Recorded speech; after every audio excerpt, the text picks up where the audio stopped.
Why mask cone's natural sweetness when it's already perfect, right? Today we're celebrating pure corn potage. No bouillon, no sugar, no flour, just cone's incredible natural magic. For a printable version of this recipe, visit my website. Just Google corn potage space statue to find me. First, let's get our oven preheated to 180 degrees Celsius and start on these gorgeous homemade croutons. Grab about 150 grams of baguette, cut it into slices and stack them up. Cut them into bite-sized cubes like this.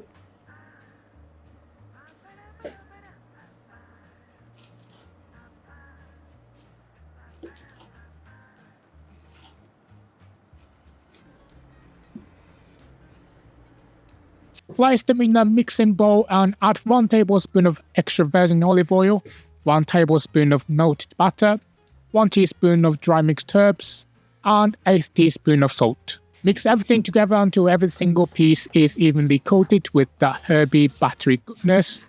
For the mixed herbs, Italian seasonings or something similar works great. Use your go-to herb mix for this. As always, all ingredients and exact measurements for this recipe can be found in the description box below. Now spread those croutons over a baking tray in a single layer and make sure they don't overlap.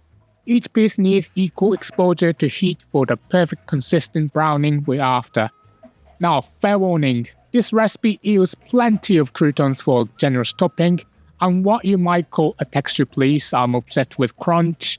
When I eat corn potage, I use 2-3 times the amount a normal person would, so these measurements are based on my crunch-loving standards. If you're thinking that's way too much, feel free to halve the quantities or even go with 1/4 of the amount. Pop them in the oven for 10 minutes. Let's prepare our corn. Remove the husk and silk from 2 fresh ears of corn, then use a sharp knife to slice off the kernels in rows. While I do this, let's talk about what makes this soup so special. Corn potage is this incredible thick, smooth soup that celebrates corn in its purest form. The word potage comes from French, but this dish underwent a fascinating transformation in Japan.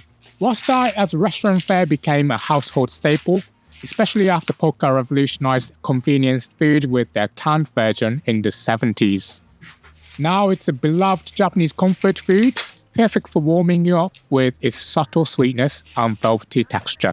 Make sure to cut just deep enough to remove the kernels without going too deep into the cob. Kernels are probably going to fly everywhere and there's really no getting around it, so just embrace the little bit of chaos. Cut those cores into thirds or quarters, but don't even think about throwing them away. You might be thinking, what good are these cores anyway? But they're going to play a major role in adding incredible depth to our soup.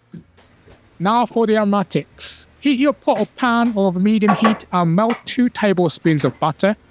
Add 100 grams of thinly sliced onion and cook until they become soft and translucent with beautiful golden edges. This magical process transforms the onion's sharp bite into mellow sweetness that perfectly complements corn's natural sugar. Once they reach this point, reduce the heat to low. Next, pour 300 milliliters of whole milk into the pan along with a pinch of salt and white pepper. By the way, please don't use low-fat milk here. You need whole milk to achieve that rich and creamy texture. And here's where those corn cobs become stars. Nestle them right into the milk and bring everything to a gentle simmer. Cobs contain nearly as much sweetness and umami as the kernels themselves. The area between the kernels and the cob is rich in glutamic acid that creates natural flavor enhancement. By simmering the cobs, you are essentially creating a vegetable stock that intensifies the corn flavor throughout your soup. Keep the temperature gentle. We're looking for tiny bubbles around the edges, not a rolling boil.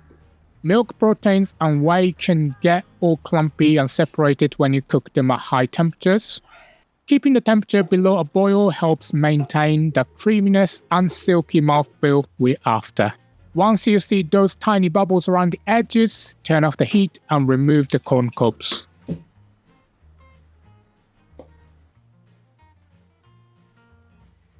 Add the corn kernels with another pinch of salt and pepper. Return to low heat and bring back to the same gentle simmer. Watch for small bubbles appear around the edges of your pot. This indicates your soup base is ready for the next step. Remove the pan from heat and allow it to cool slightly before blending. If you have an immersion blender, that's perfect. Unfortunately, I don't have one, so I'm going to go ahead and use my blender. My blender jug is glass, so it can cope with hot liquids, but if your blender is plastic, wait for the soup to cool first. Working in batches if necessary, blend the potage until completely smooth. This usually takes 60 to 90 seconds depending on your blender's power. The goal is a velvety consistency without any detectable pieces. If you prefer some texture, pulse the blender for short intervals. For restaurant quality smoothiness, blend longer and definitely consider the straining step that follows. Now, pour the blended soup through a fine mesh sieve, using a spatula to gently press the mixture through. This removes any remaining fiber or small pieces that escaped the blender, resulting in a truly silky texture that coats the spoon. While straining is optional, it's the difference between good and absolutely sublime. Time for the final seasoning, and this step is crucial. Taste and adjust with salt and pepper, and remember, salt doesn't just add saltiness, it actually makes the corn's natural sweetness stand out more. Add it gradually, testing as you go. When using peak season fresh corn, you might find your soup taste almost dessert-like in its sweetness, so you need salt to balance it out. The goal is to reach a point where you taste the corn's beautiful sweetness first, followed by a subtle richness that lingers pleasantly after each spoonful. Not sweet all the way through, we want that perfect balance. That's why the salt is so important. Serve this warm in bowls, drizzled with fresh cream if you like, and topped with your homemade croutons for the perfect balance of creamy comfort and satisfying crunch. The contrast is absolutely divine. And there you have it. Corn potage thus celebrates everything beautiful about corn. Like many soups, the flavors actually improve after resting in the refrigerator as all the ingredients meld together beautifully. Want even more delicious recipes? Grab my free cookbook from the link in the description. Okay, let's go over the ingredients one more time.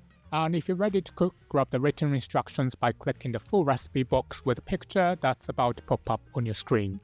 Here we go, the link to the full recipe is on the screen for you now, and if you want to watch more similar videos, don't miss my soup playlist popping up on your screen as well. Thanks so much for watching, and I hope to see you in the next one. Bye.